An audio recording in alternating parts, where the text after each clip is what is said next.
What brought you to this kind of work? Yeah, all right. So the first, like, when I was, before going to college, I already had this like interest in learning more about the human behavior. Like, I always find that interesting, and even watching psychological movies, thrillers, and all, like looking into the criminal mind, all that stuff. It was very interesting to me. So that actually what started my interest into going to psychology. And then after that, like studying all these things, it just made me realize that there's more to it. Of course, it's not just psychological disorders and all of that stuff.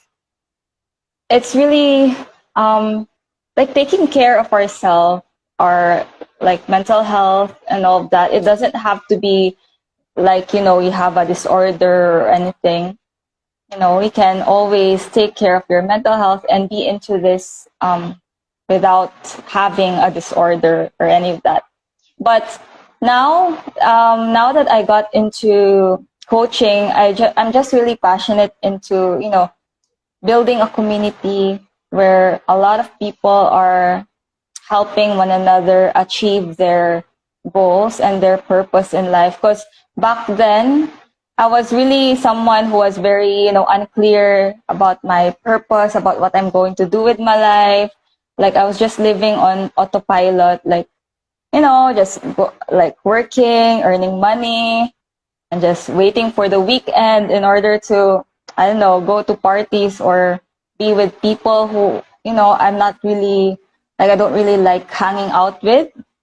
So then after that, I realized that there's really so much that I need to learn about myself. And so, yeah, that's the main, like, core or purpose of what I want to do. I want to help others as well, like, see who, like, come to a point where they know who they really are. So they can be really fulfilled and happy in their life and not just, earn money to survive and all that. Yeah. That's so beautiful. I mean, you know what? Hearing your story, I can totally resonate to it because I think, especially, I mean, I'm not only connected to you who's doing the same work, I'm also connected to other people. And hearing their stories, your story is also kind of, we just kind of wake up from a dream and questioning everything. Like, is this it? Is there more to life? Like, is this what I'm going to do in the next 60 years of my living? As if I'm going to live until 100, but I am. Yeah. Yeah. So I totally, yeah, I love it. I also had the same realization. I used to like, I'm such a party girl. Like, I've been like Their past partying. life. Yeah, that's the old version of me. Like, I had such a crazy journey back in Europe, and then I came to realize that I'm just, like running away from something. Like, and then that's the time that I had like a really huge awakening because of some, bad events happening, as what Buddha said. Oh, expectation causes suffering because I was expecting so much. That's the reason, because I was holding on to someone external rather than internal. So yeah, thank you for sharing. Yeah. That's so true. Like, sometimes our journey into, awakening or really going into this journey of finding more about ourselves, and it's really like something that triggers it is a bad event, no? Mm, Or maybe we just get tired of our own, of our own shit. We just get tired and we decide to, change and do something different. yeah, that's true. But that's the beauty of life, because if it's linear, it's gonna be so boring. So Yeah.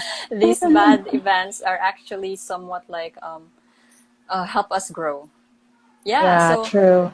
that's true. So yeah, growing is challenging, but it's beautiful. So shall we move on to our first question, which is really interesting because I have seen this pattern to most of the people that I know, especially me as well, and also here in the Philippines. It's very common. Yeah. Why saying no or setting boundaries is so difficult to do, even though it means abandoning ourselves or betraying ourselves? What do you think? All right. So this is where we get a bit deeper into things because it's not like really, it's not that easy, you know. Like, one thing that I can share is that our brains are actually wired into whatever we were taught or modeled to when we were young. So that the boundaries, like when we set, you know, it's difficult to set boundaries because there is a part of us that has learned that maybe we're not allowed to set boundaries or setting boundaries is selfish, you know. So like there's a like just speaking from personal experience as well. Back then, whenever like I tried to, like for example, someone did something to me or said a joke that I do not like or I feel offended, and then I maybe lash out and then say something, you know, that I don't like it, something. And then they'll be like, "Oh, you can't take a joke," or, and then I'll get guilty. Like I'll feel guilty, like, oh, maybe I was too harsh, or should I not have said that? And all that, you know, all those things. So I think that's definitely the number one reason why we have a hard time setting boundaries is because we grew up having these beliefs that it's not good, like we should always, you know, put others first or consider their situation. But, you know, it doesn't have to be that way. Like, we can always put ourselves, our needs first, and at the same time, not be mean towards other people, right? So we can Yeah. always, like, yeah, so I guess it is also, it's like, it also requires practice. I believe like setting boundaries is not something that you can just do overnight. It really requires practice to do, like maybe communicating, you know, it requires clear communication as well to the other person. Because I also don't believe like before when I was, you know, when I lash out to the other person, they were like, oh, or like they were like, why is she so angry? Something like that. So yeah, so one thing that we can try doing is to really practice clear and direct communication to the other person, especially if this person is someone who is important in your life, right? That's true. So I know what's been your experience in this path.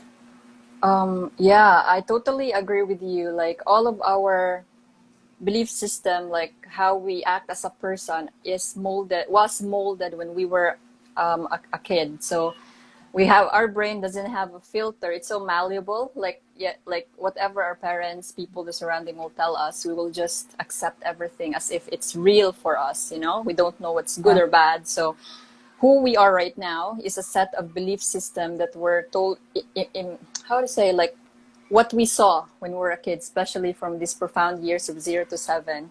And as Mm, for me, I basically had this which is really common in the Philippines, like people pleasing. Like you should be like, oh, smile to her because she might get annoyed, or you know, how to say this, like she might not be happy with what how you acted, you know, instead of mm, choosing how we feel.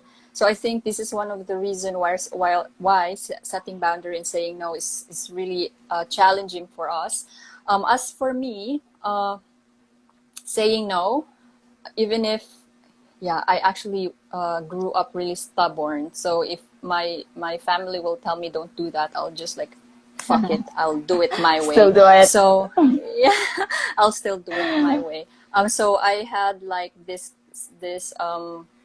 I had this belief in me already that okay, I follow what I want to do. I just follow me, you know, and Mm, this is what I want. This is what I love to do. This and that. So it doesn't saying no is not that hard, but setting boundary if someone is already offending you is mm, something that, uh, especially with family, Yeah, This is especially the, with people you're close with.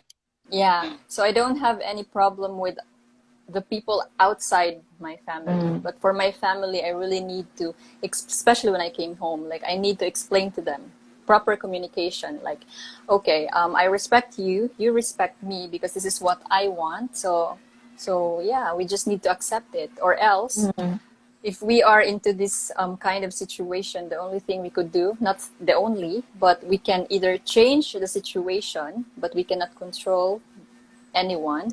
the We person. can any yeah the person, the other person, we can just control ourselves or remove ourselves from the situation or accept it. So that's the only three things we could do in a situation. Mm. So saying no or setting boundary is actually it takes practice. I love how what you said that we only have like two or three choices because I've also like read somewhere like we also have to, if we've already communicated to the other person like so many times, we have to like respect as well their autonomy. And so the only thing that we can do is to first, like, it's similar to what you said, like love that person, unconditionally, or leave the situation, or learn to let go of that person, which is Yeah. just hard, no, when you're already attached to that situation or to that person. So Yeah, that's also one of the a good thing, a good how to say topic to talk about attachments, because attachments, as what I've said, this is something that we need to ask ourselves, like, why am I so attached to this person or this situation that that's not serving me at all? I mean, mm, it's causing suffering. So there might be something within us that is super attached to it. So that's a good, yeah, start of asking yourself, like, why? I'm not, my boyfriend is doing this and that, but I still accept it, like yeah. for so many times. So that isn't that a Yeah. good question? Like we keep wondering, I like there are some, stories that I've heard where people can't leave a bad relationship, like especially if it's a relationship that's abusive or manipulative and all that. So like why is it you already know that this person isn't good for you, isn't, doing anything that you like, but you're still staying in the relationship and with that person. So that's Yeah. a good question to, Yes. you start, if you find yourself in that situation, maybe not very severe, like abuse and all, but if it's a situation that's really, giving you stress or really you feel bad almost all the time, then you need to start questioning yourself why and That's true. work on, like, try to explore that. Yeah. Maybe they could start with a question if they are into that situation, like, what does a person that loves themselves will do out from the situation? You know? Mm, yeah, What does that's a a good person question. that love, yeah, I actually got this from Teal Swan. She's a spiritual teacher, and she told, like, if you are torn between two decisions, like, shall I leave this, shall I stay, leave or stay, or what so ask yourself, like, what does a person that loves him or herself will do out in this situation? That's a good question, Cass. I like it Yeah, because Ara. yeah, and I want to add another, which is what I've one of the things that we've learned as well in psychology. Sometimes we stay in a relationship according to them because it is serving something in us. Like even though, like, what does staying in this relationship do something for me? What does it serve? Because sometimes those people, like even me, I've experienced that as well. Like, why do I still stay in that situation? Then sometimes I ask myself that, and then I realize now it's because that I'm scared that I might not experience love or find love anymore, or maybe this was the only way that how your parents showed you love. It's similar to, It's true.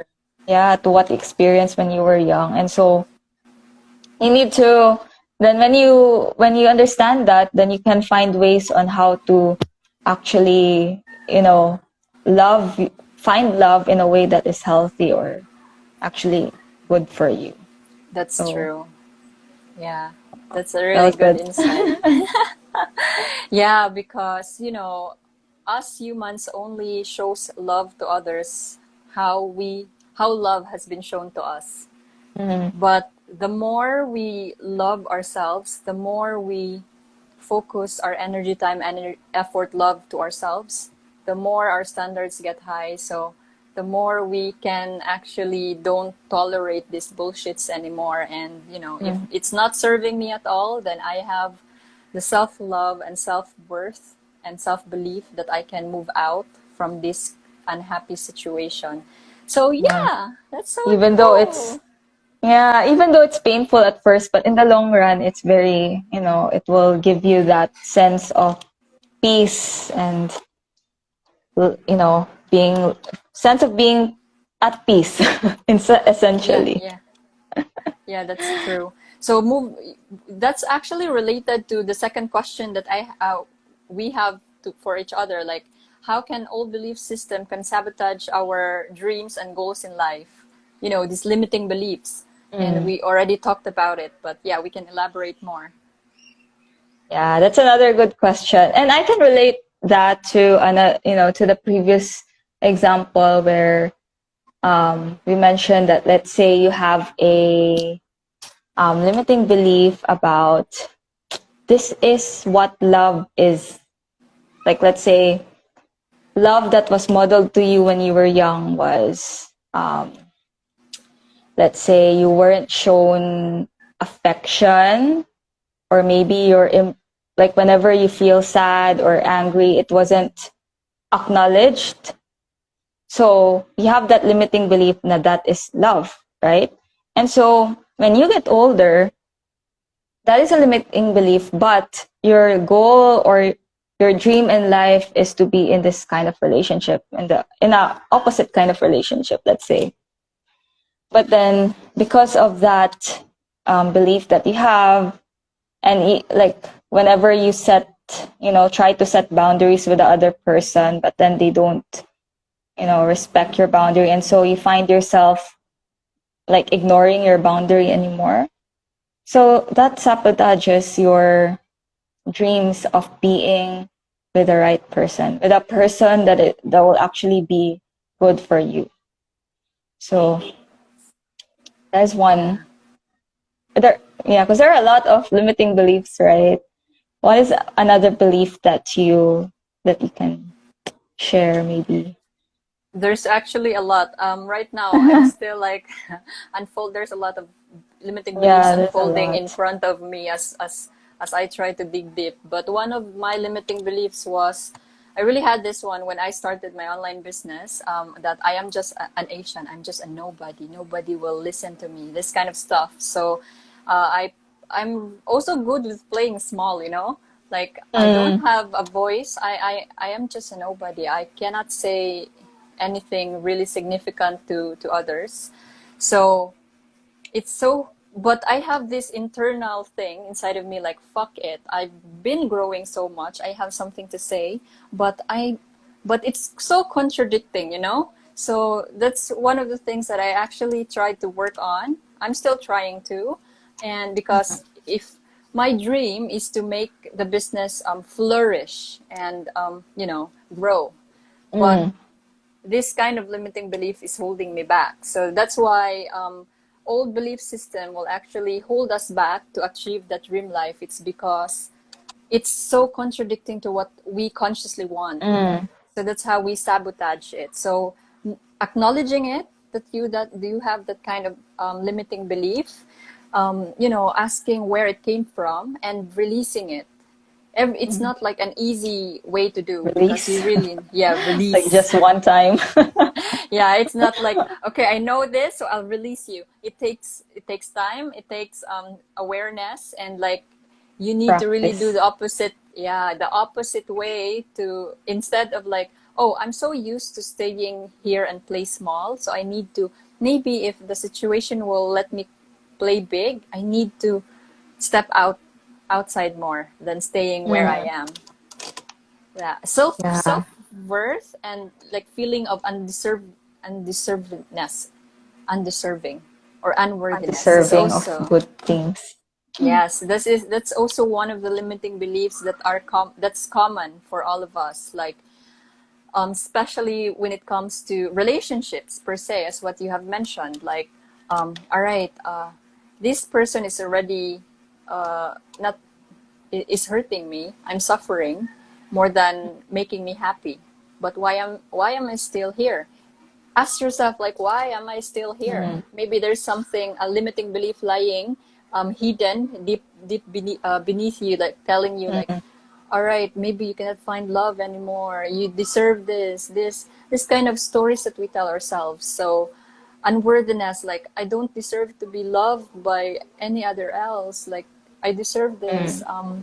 there's no, I cannot find any other person that will love me this way, or I can just, but all this kind of bullshits. But yeah, Yeah. that's It how. might be something you're not aware of until you actually, take a moment to really be with yourself.